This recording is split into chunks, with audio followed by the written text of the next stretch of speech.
Welcome, everyone. This is the first episode of our podcast for Cake and Batter. We are Cake and Batter Productions, and I'm Jake, and this is Cole. Why don't you go ahead and say hello, Cole? Hello. So we are actually the faces of Cake and Batter, and we are now starting up a brand new podcast for, uh, basically everyone who will see our movies, and hopefully this will take off. So first of all, we're just gonna, kind of go over who we are since no one really knows who we are. Cole, why don't you go ahead and start? Tell us a little bit about yourself, who you are, what you like to do. All right. Well, my name is Cole. I am co-owner of Cake and Batter with Jake here. I am a director and screenwriter. I'm about to enter my fourth and final year of film, or what is it? It's Cinema, Arts, and Sciences at Columbia College Chicago. I've written a couple short films in my time. I've written a feature-length film. We're writers I've and we wrote. say roten. Yeah, right. This shows the quality of how we are when it comes to Yeah, uh, this is what to expect from now on from us too. Our wonderful yeah. grammar You here. you can we can write a good story, but we can't talk well. um, I've worked on a lot of projects, a lot of which are probably never going to see the light of day, mostly because they're all heaping piles of pee pee poo poo garbage. And but right now we're about to work on a pretty big film here in the next month or two, and hopefully this will be one of the best things that Cake and Batter has ever made. Yeah, I'm hoping that too. Me and Cole and I are actually co-directing this, and we actually co-wrote it together. We wrote in it, and Oh yeah, we were roting the shit out of it. so we're thinking that that's really gonna help us take off. Um, tell me a little bit about you. Tell us a little about your experiences as a filmmaker. Even though you say it's a lot of pee pee poo poo garbage. Let's still talk about it. Oh Want to yeah, hear no, all your definitely. I'm embarrassing stories about this. Oh, you know it. Yeah, so I started making movies at a relatively young age. I actually started making movies with my parents' old camcorder that recorded off of cassette Now we're tapes. talking. Oh yeah. And I started by making really bad makeshift Lego animations where I would take all of my DVD and game cases and I would arrange them on my carpet as a racetrack, which I would then race my Lego cars that I built myself around the track. And I just did whatever the hell I wanted. And then I started moving on to more live action stuff once I got into high school. I took a couple digital recording classes, as our school called them, and that was kind of where I started getting the feel for it. It's funny. You know, little Lego racing videos like that. We think we're such nerds, but I bet you that the same people who watch this, those they will be doing somewhat of the same thing. And of course, my phone just went off because I forgot to silence that. Um, but anyway, I'm sure that everyone watching and listening starts out just as embarrassing as you and me. Um, So I guess I'll go now. I'm Jake, and like Cole said, I'm co-owner with him for Cake and Batter. I go to the same school as him. I actually have one more semester left of Columbia College Chicago, and I'm doing the same thing as him, screenwriting and directing. That's actually how we met. We met in one of our writing classes. Uh, really transmedia, but no one seems to know what that is. Um, Well, we usually I call it cross media because like yeah, it's like between media, transmedia, but when you kind of look at it on paper, it doesn't really sound like that. So I've just been calling it cross media, I mean, it's which basically like the if same thing. yeah, It sounds better. but yeah, it sounds more like professional, I guess. Yeah, I'm it not does. entirely sure. But for those who don't know what cross media is when you tell a story between mediums, right? So if Jake and I were to make a movie and we wanted to continue the story of the movie without having to make another movie, we could write a comic book instead. And that would be considered a cross media franchise, right? Which means that if you want to get the whole story of what we were making, it would be the movie, and then you would have to read the comic book for it to all make sense. And then, in order for it to cross over into the territory of what we seem to be calling it now, transmedia, is you have to have at least 3 of those. So, like, make a movie, and then we make that comic book, and then after that, maybe make a video game. But the difference is it all has to be tying into the same story, and basically you have to have that information for the story to make sense, and that's what they're calling transmedia now. Anyway, that's how we met. Yep. So anyway, um, yeah, I'm a screenwriter and director, just as him.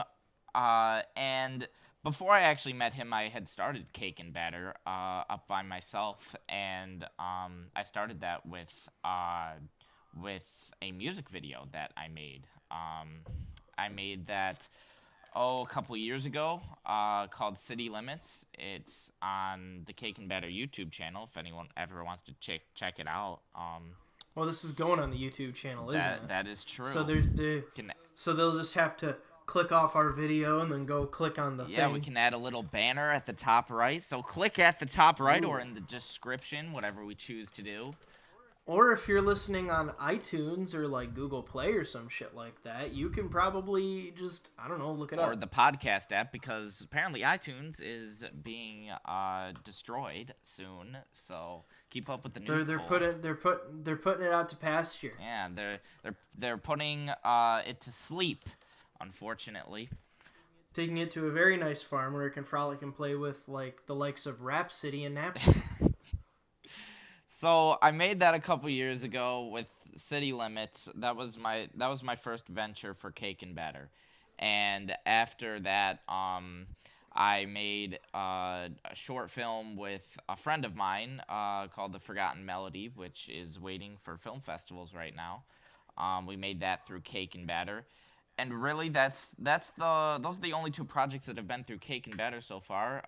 Cole and I are working on our short film, soon to be filmed in July.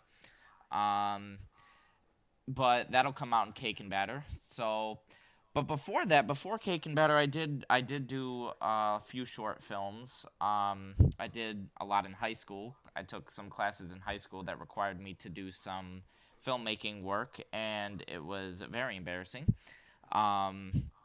Cole has actually seen one of my PSAs for anti-marijuana back when I was in high school, and that was something else. Oh, I remember that. That was an experience. That really was. For those of you who have never seen it, maybe one person has seen it because it did get a little bit of views on YouTube. I put a story of a guy smoking to the music from Requiem for a Dream. But I mean, it was pretty terrible. Other than that, anyway, I did a short film.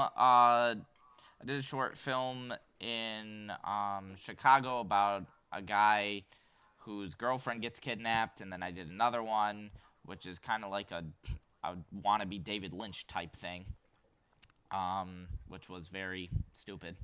But yeah, that's really my experiences. I like to make a lot of dramas and dialogue-ridden stuff. And it's funny because Cole here is actually the complete opposite. He does drama, but he likes a lot of comedy. Yeah, so you know how magnets work, right? Opposites attract. Well, we're like opposite genres, but we come together to make this hodgepodge of interesting content, to say the least. No kidding. We really we didn't know how well we'd work together, but it ended up working out pretty well. Since I like to focus a lot on dialogue for people who find that interesting. Not a lot of you out there, but I hope there's a lot of you watching out there that enjoy that type of stuff. Yeah, and I like to focus a lot more on scenarios and actions and how characters react to those scenarios. So, we build off each other a lot when it comes to what we work on specifically. Like, if I have an idea that Jake doesn't like, then Jake builds off that idea, then I build off what Jake does, and we eventually come to an agreement on what we make. And that really seems to be the best thing for us too. So, what what kind of inspired you to write the stuff you do? Like, what do you like to watch, and what do you like to in terms of movies and TV? What kind of stuff do you like and inspired you? Uh, well, I guess a lot of stuff inspired me. I'm a big fan of like just goofy, like popcorn flick type stuff. I like watching, a lot of like actual filmmakers consider like a lot of what the public likes to be kind of bad. And yeah, I can still see that, but I kind of enjoy it for what it is. And I'm a big fan of big spectacles and stuff like that. But I guess really what really kind of inspired me to start making movies, um, it's a lot of things. Mostly just the fact that I really liked being in front of the camera up until high school, and I think around like my junior, senior year, I decided that I didn't want to be in front of the camera anymore, and I really wanted to be behind the camera.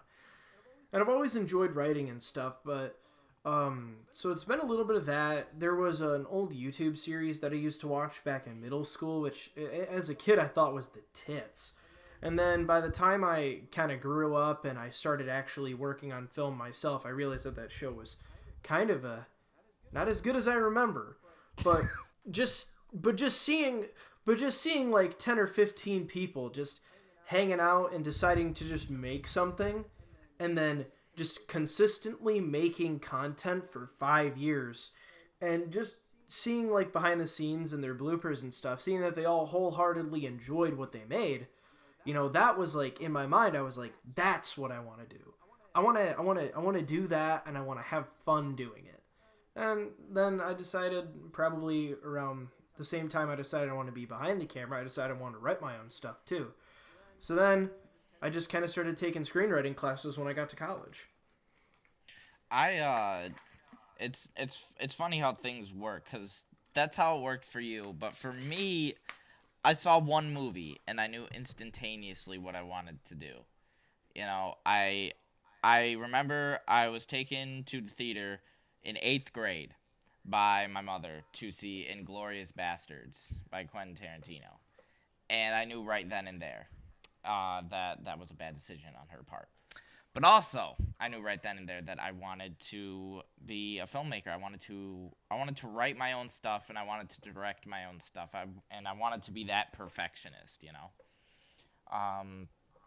And I think it's interesting how something so little can impact someone's life so much, like that. Um, but what are your inspirations for the stuff you write though? Like, what do you like to watch and stuff like that? Um, I think it's really just a lot of the stuff that I've kind of watched recently.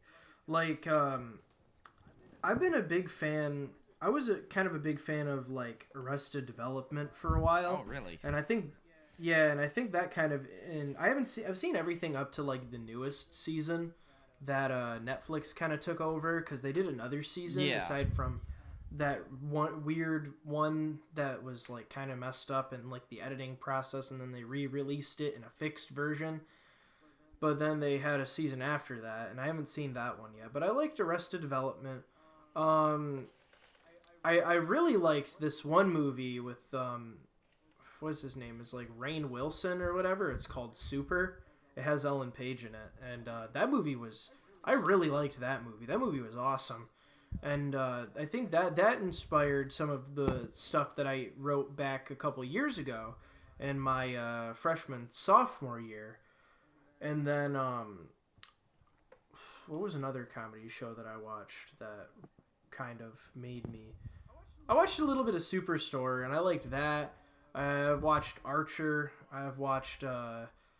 Still kind of keep up on Bob's Burgers, but I don't really watch that a whole lot anymore.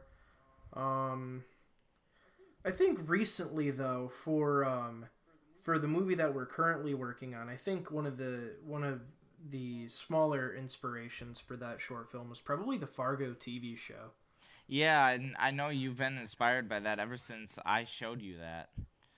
Yeah, that first episode, man. That first episode just it blew my mind because I was just like, damn, that shit good. That's definitely one of my favorite shows. I know you're not a big fan of the second season, but I love the second season. Um, so you said earlier you're like a big fan of the big spectacle and going to the theater and big mainstream movies, right?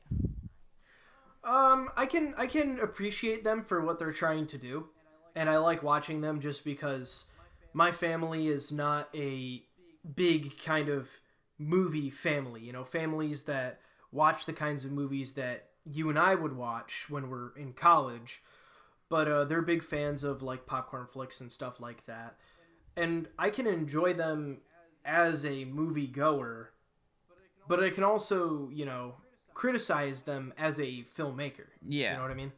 cause see, I for the most part, I don't really like the big mainstream movies anymore, and it's not to say that they're I'm just a snob because I don't like that. It's just that I don't think many good ones are being made anymore. You know, I see them and it's just it's very disheartening to see that it's just made for a bunch of money and you can tell. But I think the last real mainstream movie I liked was the newest John Wick movie. But that was really something. That was something. Um, but I can't get into superhero movies or any of that, or any of those big blockbusters or Godzilla or any of that. I'm not into that. I like to go to the theater and support the smaller movies. You know. Yeah, I can understand that. I do, however, I really love like sometimes if you go to the right theater, the movie going experience can be like phenomenal. Yeah, of course I definitely agree there. And like there's a movie theater that I live by right now. I'm not in Chicago. I'm actually out of state right now for the summer. Um but there's a theater that I live nearby where it's just like it is probably one of the nicest movie theaters I have been to in a while. Really. Yes, you there is no ticket stands. You have to buy the tickets online, or there's like two or three small little podiums that you can go up to purchase the tickets in the theater.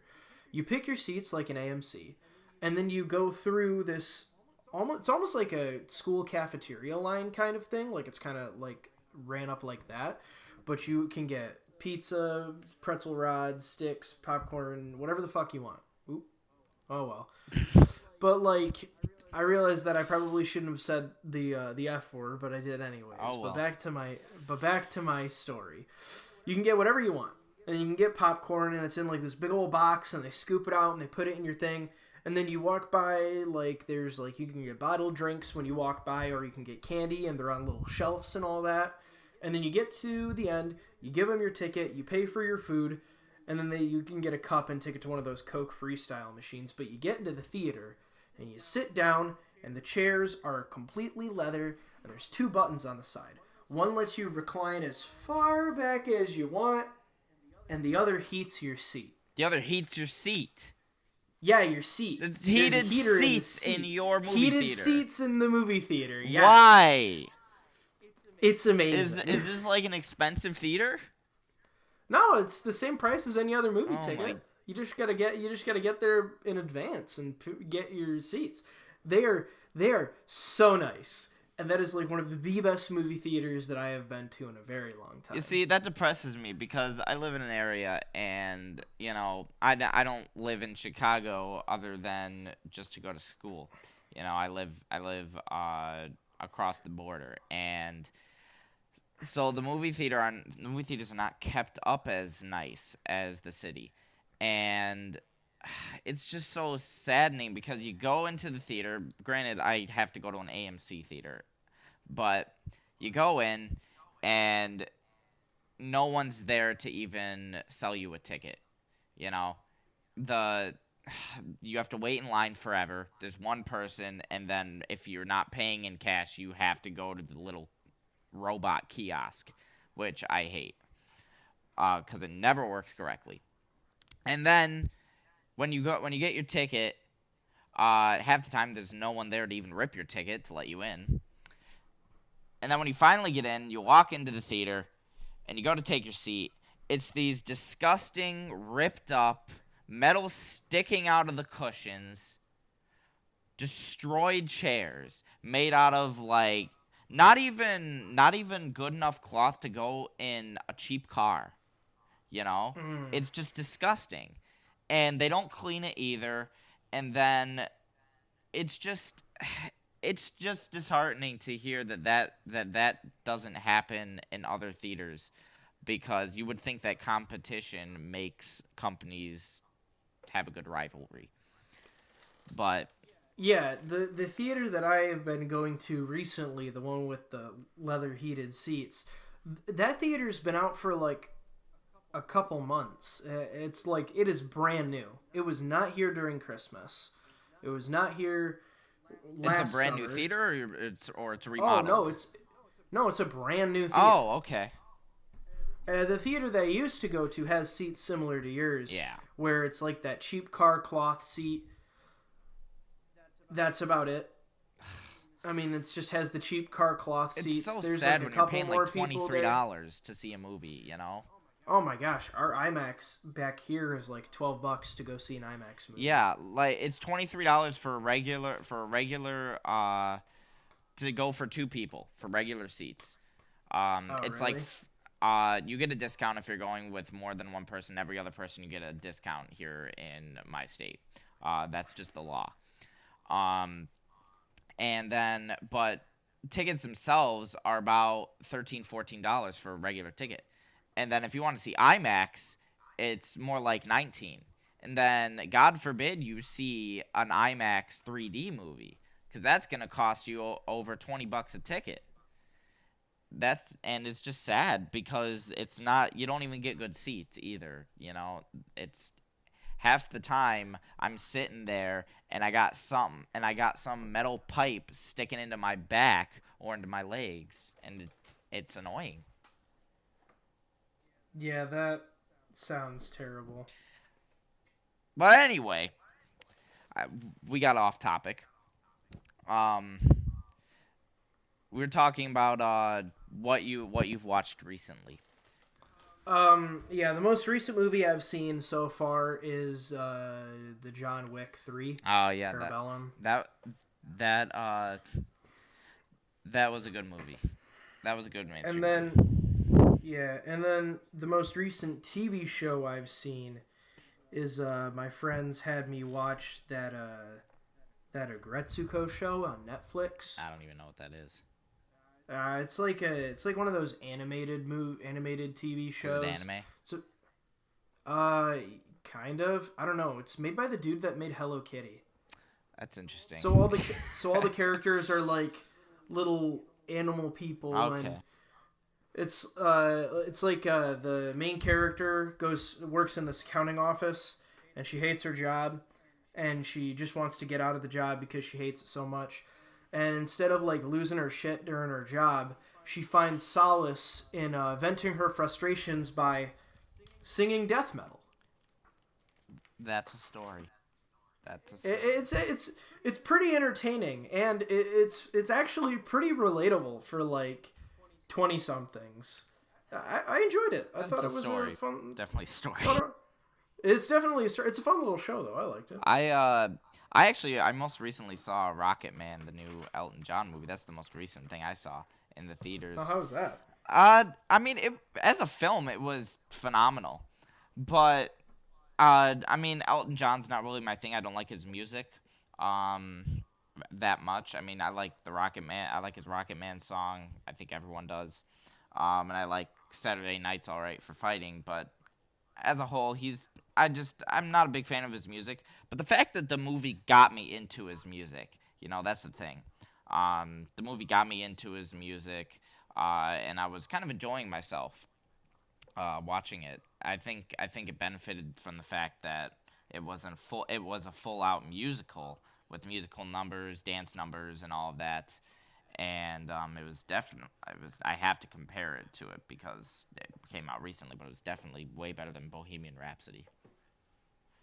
Yeah, I heard something was wrong with the editing for Bohemian Oh, that Rhapsody. editing was awful. There's like over 70 cuts in like a third in like a 30-40 second time frame. It's ridiculous. Something like that. I remember watching a breakdown of it. And then it won film editing at the Oscars. So I don't even know. Uh, that's just sad. So um, next, I guess we'll kind of talk about Cake and Batter as a whole. Um, I mentioned earlier that I worked on a couple things for Cake and Batter. I worked uh, we Cake and Batter. We've done a music video for a song called City Limits. Um, uh, Written by the guy who usually does the editing for me for most of my films. Um, and he wrote the music for that video. It's the song is also called City Limits. The group is called the Underground Villains. If anyone wants to check them out. Um, and then made our short film, The Forgotten Melody, about a doubtful jazz singer in the '90s. Um, that that was made by us last year, and waiting on festivals for that. It recently got an honorable mention at Columbus International. That was pretty cool. So we're proud of that. Um, and then in the future, like we said earlier, Cole and I are working on our short film. We're gonna shoot that in July, so that should be fun. That's gonna be a horror dark comedy, so Yeah, that should be fun. Um, that's gonna be really exciting because we spent like what almost 2 months writing that script. um, Overall, probably more because it start. So our story actually started out as it was going to be a little like 10-15 minute episode in a little web series we were going to do, but then we decided to elaborate on that. And then we elaborated on it and elaborated on it and elaborated on it. And then our 10-15 minute short became a 30-40 minute short. And our script went from like 10-15 pages to 60. Yeah, that so overall it took I'd say 2 months to adapt it from what it was, because we Oh, had been yeah. working on it since for months before that, just off and on, and then I it think hit us. I think we started working on it when we decided that we wanted to scrap our feature film for something more realistic. Yeah, so Cole and I we were going to be writing a feature film, and we decided not to because we wanted to make something more realistic. We wanted to put our time towards something more realistic that we could shoot ourselves because we were writing this kind of big budget epic film, and we thought that it would be a smarter decision to make something smaller, a short film like this, and we put all our time and energy into it. And I know I worked on it pretty much every day, and Cole was calling me almost every day to help me write and take care of this story. We did a lot when we were during the school year because we lived in the same dorm. We were able to see each other, but after that we had to call and figure out times. But it really went so well after adapting it from such a short idea. But now it's even better than it's as best as it can be. Yeah, and it's I'm not like I don't know.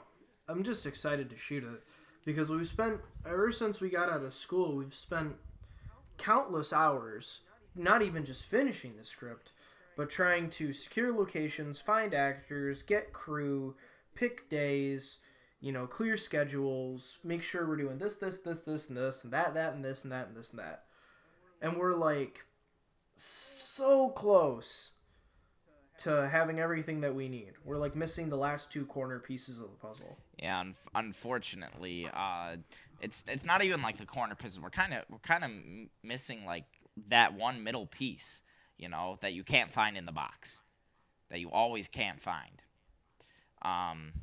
But we're gonna get that done, and we're gonna work on that. Cake and Batter is gonna release it, and it's going to be. I'm not afraid to say this. It'll be a hit. I really think it will be. Well, we got to make sure that we do it correctly, because if one camera angle is off or if anything looks out of place, the next thing you know, it's going to look like not the way we want it to. Yes, I definitely agree. It could really come off as stupid. So that's kind of the history of Cake and Batter. I know we don't have like a big history, but we're kind of a new company. And kind of a slate going forward. We plan on doing that. We plan on releasing something every year, whether it be a short or a feature or whatever. We also plan on this podcast being weekly. Hopefully that will take off for people. I mean, it'll give some people something to watch while we're working on our projects. Exactly.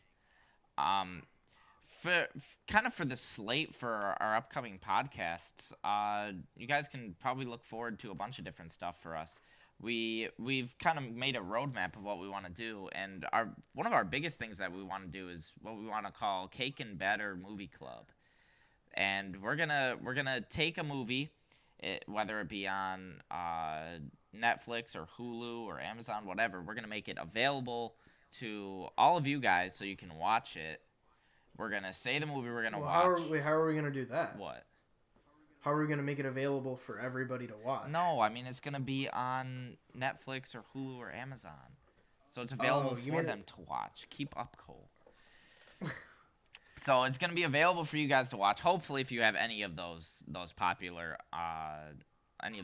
streaming services. We're going to pick a movie off there, whether it be old or new, whatever.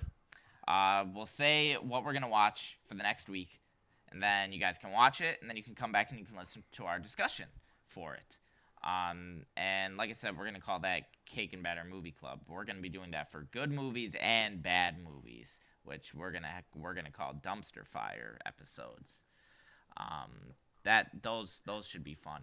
Movies like Gamer with Gerard Butler. That was a trip. The movie made my head hurt. We live in a society. We're living in a society. Those episodes should be fun. And then we'll do some episodes for upcoming work. Like we'll probably have maybe an episode or two on our work with our short film that's coming up. We'll also have some episodes on maybe some past work that Cake and Batter has done. Something really exciting that we actually thought of before the podcast, this episode, is talking about stories of popular media within films and video games. Maybe what we think of the film, what could they have done better, stuff like that. Cole actually came up with that idea, and I actually loved it. So that should be a fun idea to go over.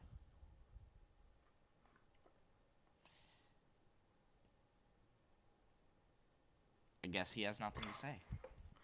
Well, I apologize. I lost train of thought. What idea were we talking about? I was talking about our idea for talking about stories of popular media and films and video games, etc. Yep, yeah. So that really just falls under like anything that we deem interesting enough, whether or not we like it or not. And Jake and I watch a lot of movies, but we also engage in a lot of other media. I read a lot of comics. I don't know if Jake does. Here and there. Yeah, so like it can be movies, it could be comics, but I know Jake and I both play a lot of video games. Yes, we do. Way more than we should. Yeah, we call ourselves filmmakers, but we haven't really watched all that. I mean, he's watched a whole lot of movies, but I play a lot more games. Yeah, I play a lot more than I should, but I I've really been playing a lot of NBA, but we're really into, really niche stuff. Like we enjoy our Primus characters for those people out there who do enjoy that 1.5 person that will understand our reference there. Mm-hmm. But I play a lot of cinematic games, a lot of very narrative driven games, and Jake and I sat down and we both played Heavy Oh my Rain and god, Beyond Two Souls, yeah. and that was a trip because That was something. I kind of like Heavy Rain. I think it's got its own kind of charm to it, even though it's Terrible. very, very poorly made. And Beyond Two Souls just made me wonder when the game was going to end, because I totally thought it was going to be over, and we played it for like 4 days, and we were like staying up until 2 and 3 in the morning, and I'm like, why the hell is this game not over yet? I'm so fucking tired of this game. That game was so interesting on how bad it was, because it started off so cool. The idea was so cool, and then we're like, this is so much better than Heavy Rain. Quantic Dreams finally did something right. And then we got to the one chapter in the middle of the desert. And that was just, I don't even know what that was. That was a game that made my head hurt. It made me want to die. It was just sad. And then it won awards at film festivals, and I'm like, why? But that's something else. It's funny because Cole here is the one who turned me on to Quantic Dreams games with Heavy Rain. And he thought it would be hysterical if I sat down and played Heavy Rain with him. So we sat down, and we finished the game in one day. Oh yeah, we did, didn't we? He had already finished it, but he wanted to see what I would do, where I would get, what kind of ending I would get. And we finished it in one day. I think 1 5-6 hour day. And I predicted the ending in like the first 5 minutes, and then the ending. No, it wasn't the first 5 minutes. Sorry, 10 minutes. I think it was by the time you played as the antagonist the second time.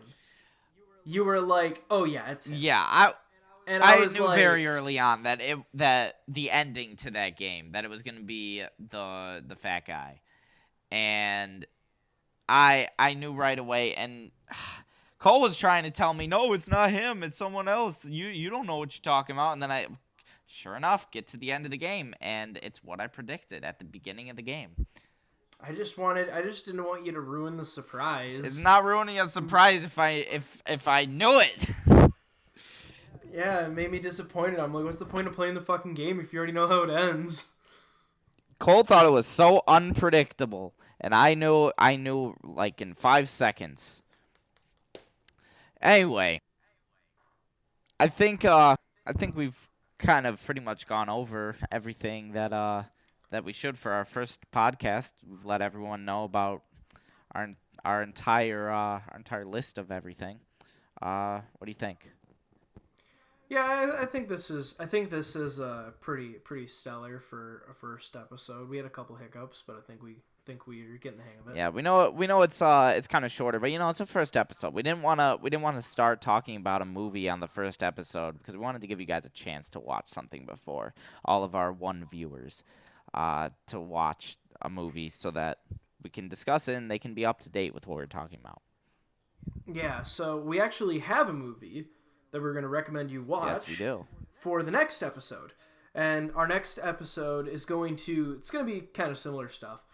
But our main topic is going to actually be discussing the movie I Am Mother, which actually recently just came out on Netflix. It seems like it's got a pretty good rating, and I watched the trailer today. I'm going to watch it before the episode next week. And I've got a feeling that it looks pretty damn good.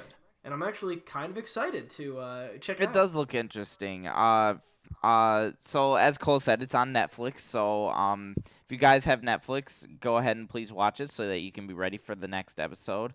Or if you don't, just torrent it, but don't tell them that we sent you. Cole, you do whatever you want. I'm not going to torrent anything.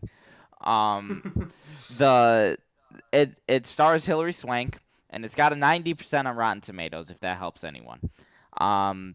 So definitely watch that if you can. If you guys got Netflix, hopefully you guys do. I think everyone in the world has Netflix at this point, or everyone is mooching off someone who does have it, like me.